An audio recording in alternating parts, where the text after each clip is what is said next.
Hello friends, welcome to Vandana's art impression. Friends, मैं आज से आपके लिए मधुबनी पेंटिंग की बेसिक क्लासेस स्टार्ट कर रही हूँ, जिसमें आपको मधुबनी पेंटिंग से रिलेटेड सारी जानकारी मिलेगी। जो बिगनर्स हैं उनके लिए ये सबसे अच्छा प्लेटफॉर्म है, जिससे वो अपनी मधुबनी पेंटिंग को स्टार्ट कर सकते हैं। मेरी ये क्लासेस कई पार्ट में रहेंगी, जिसमें आपको पूरी डिटेल के साथ border making, background making, motive, characters बनाने के इजी टेक्निक शेयर किए जाएंगे। इसलिए मैं रिक्वेस्ट करती हूँ कि आप मेरी वीडियो को बिना स्किप किए देखिएगा। चलिए स्टार्ट करते हैं। मधुबनी पेंटिंग में अक्सर हैंडमेड पेपर का यूज़ किया जाता है।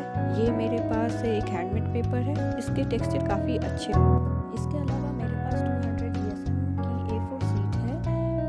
बिगनर्स के लिए मैं रिकमेंड करूँगी कि आप इसी पे काम करें। जब आपको लगेगा कि आप ट्रेंड हो चुके हैं तो आप हैंडमेड शीट का यूज़ करेंगे तो ज़्यादा बेटर होगा। मधुबनी पेंटिंग में निब पेन का यूज़ किया जाता है। ये मेरे पास एक निब पेन है जो लोकल मार्केट में अवेलेबल होती है। मैं रिकमेंड करूँगी कि अभी आप इसका यूज़ ना करके आप सिटी मार्कर, ये देखिए ये मेरे पास सिटी मार्कर है, इसका आप यूज़ कर सकते हैं। इससे ड्रॉ करने में पिक्चर आपको कोई भी प्रॉब्लम नहीं होगी और इजीली ड्रॉ हो जाएंगे। कलर के लिए कोई भी आप वाटर कलर या पोस्टर कलर ले सकते हैं। ये मैंने लिया है स्टूडेंट पोस्टर कलर। इसके अलावा आप ले सकते एक्रेलिक कलर, इससे भी काफ़ी अच्छा इफ़ेक्ट आता है मोटिव का। ये इसकी ख़ास बात ये होती है कि ये पानी से निकलता नहीं है। कुछ ब्रशेस लिए हैं जिसके नंबर्स मैं आपको डिस्क्रिप्शन बॉक्स में लिख दूंगी। ये राउंड शेप और फ्लैट ब्रश भी है। चलिए स्टार्ट करते हैं। बॉर्डर बनाने के लिए सबसे पहले बॉर्डर लाइन ड्रॉ करना पड़ता है। मधुबनी पेंटिंग की खास बात यह है कि बॉर्डर लाइन डबल या ट्रिपल लाइन होती है, जो काफ़ी अट्रैक्टिव लगती है।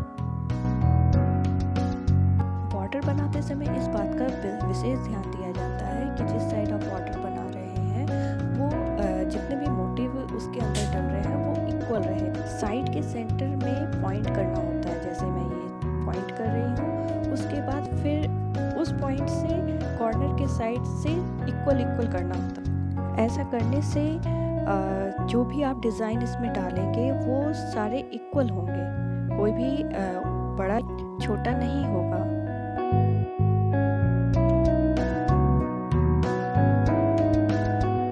मधुबनी पेंटिंग की खास बात ये भी होती है कि जो भी मोटिव या बॉर्डर बनते हैं सब में डबल लाइनिंग होती है।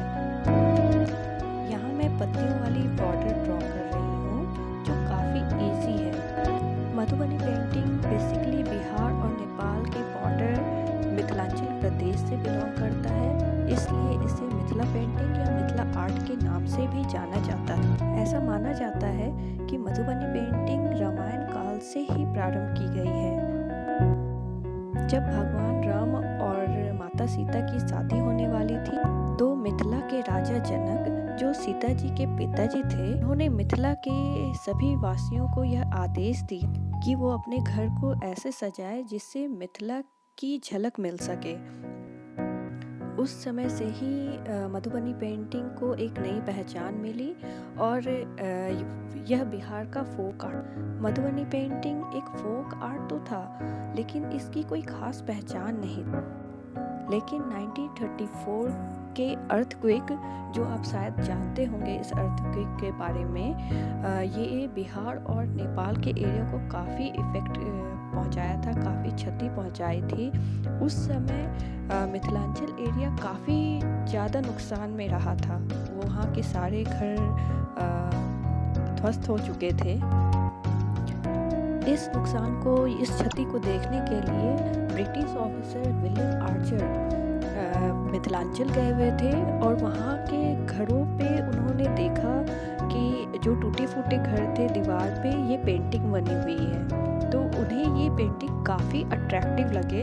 उन्होंने ये उनका फ़ोटो क्लिक कर लिया। ये फ़ोटोज़ ही सबसे पुरानी फ़ोटो मानी जाती है मधुबनी।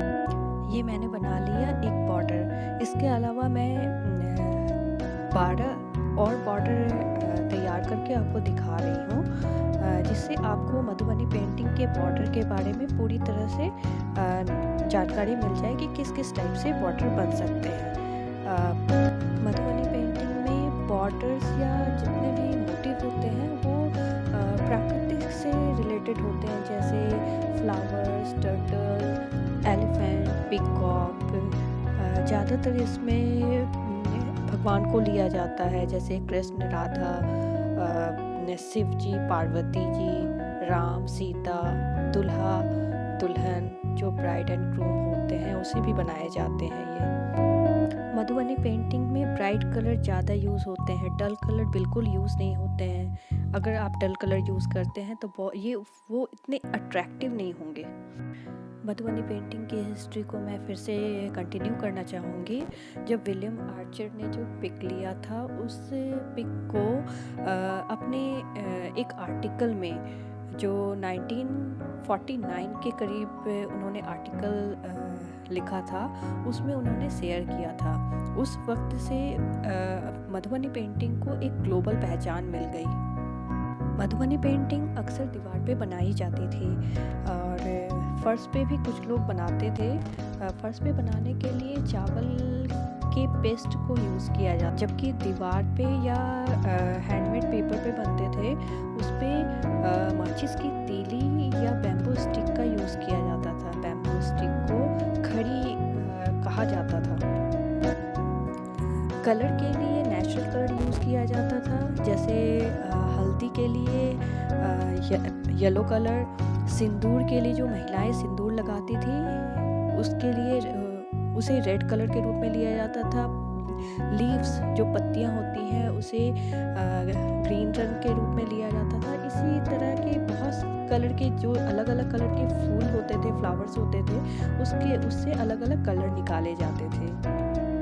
आपने मेरे बॉर्डर में ये गौर किया होगा, मैंने एक लोटस का पिक्चर ड्रॉ किया है, फिर उसके नीचे फिश की पिक्चर ड्रॉ की है। तो जो बिल्कुल आसान होता है, एक छोटा बच्चा भी बना लेता है, आप उसे ड्रॉ कर सकते हैं बॉर्डर्स के रूप में भी, और ये मोटिव्स भी होते हैं। मधुबनी पेंटिंग एक फोक आर्ट है, और फोक आर्ट में ज़रूरी नहीं है कि आप बहुत बड़े आर्टिस्ट हो। आप कुछ भी ड्रॉ करेंगे, नेचर से रिलेटेड ड्रॉ कर रहे हैं अगर, तो आप कुछ भी ड्रॉ कर रहे हैं, बस उसे अट्रैक्टिव रंगों से, कलर से डेकोरेट करें, कलर करें, तो ये काफ़ी अट्रैक्टिव लगता है। मधुबनी पेंटिंग की किसी पेंटिंग को आपने देखा हो तो आपने ये गौर किया होगा कि उसमें एक खास बात होती है कि ये पूरी तरह से परफेक्शन के साथ ड्रॉ नहीं किया गया होता है। मेरे कहने का मतलब ये हुआ कि अगर आप किसी मधुबनी पेंटिंग को ड्रॉ कर रहे हैं और आपसे कोई पेंटिंग सही नहीं बन रहा है, तो आप घबराएं नहीं, आप उसे अच्छे से ड्रॉ करें। आपको जैसा होता है वैसा ड्रॉ करें और कलर यूज़ करें, उसमें अट्रैक्टिव कलर यूज़ करें। बस आपका आप जो बताना चाह रहे हैं पिक्चर के थ्रू, आप अपनी बातों को कहना चाह रहे हैं उस पिक्चर के थ्रू, वो क्लियर होना चाहिए। इसमें मोटिव कितने क्लियर हैं ये ज़रूरी नहीं है, बस अच्छे से उसे कलर करके तैयार करें, ये काफ़ी अट्रैक्टिव होगा। अगर मेरी इन बातों से आपको कुछ सीख मिलती है या आप कुछ सीखते हैं, तो प्लीज़ आप मुझे कमेंट करके ज़रूर बताएं। और अगर आपको कोई भी प्रॉब्लम होती है इस फर्स्ट डे के सेशन में, तो आप उसके बारे में भी मुझे ज़रूर लिखें, जिसे मैं नेक्स्ट वीडियो में क्लियर करने की कोशिश करूँगी और इजी ट्रिक आपके साथ शेयर करूँगी।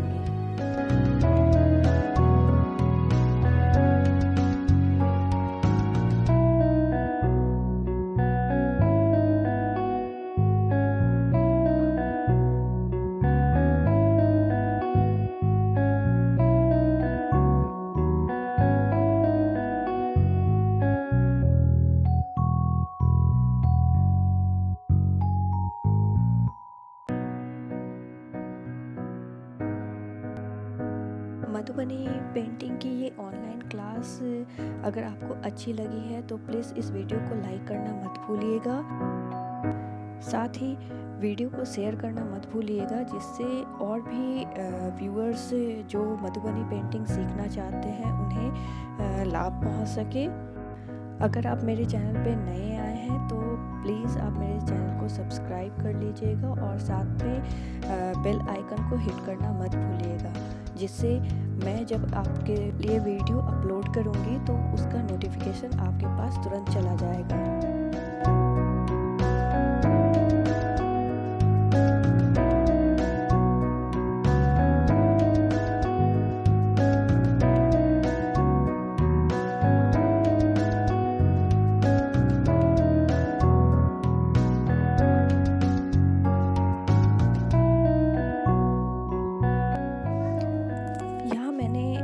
टोटल 12 बॉर्डर तैयार किए हैं। मैंने इसे आपको कलर करके नहीं दिखाया क्योंकि वो काफ़ी टाइम टेकन होता और शायद आप बोर भी हो जाते हैं।